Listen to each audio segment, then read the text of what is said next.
బహుశా చాలాసార్లు నీ జీవితంలో కూడా నువ్వు పవిత్రంగా జీవిస్తున్నందుకు, ప్రభువుకి మహిమకరంగా బ్రతుకుతున్నందుకు, సాక్షార్థంగా జీవిస్తున్నందుకు, దేవుని చిత్తాన్ని పట్టుకుని ఆయన కృపలో వర్ధిల్లుతున్నప్పుడు బహుశా నీ కుటుంబ సభ్యులే నీకు ఎదురు తిరగచ్చేమో.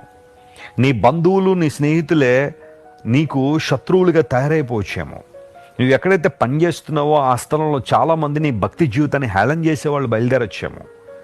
ఆనాడు షడ్రక్, మేషక్, అబేద్నెగోలు ఎలాంటి సవాళ్ళు అయితే ఎదుర్కొన్నారో బహుశా నీవు కూడా అలాంటి సవాళ్ళు ఎదుర్కొంటున్నావేమో నీ భక్తి విషయంలో. దేవుని బిడ్డ, కృంగిపోవద్దు, అధైర్యపడద్దు.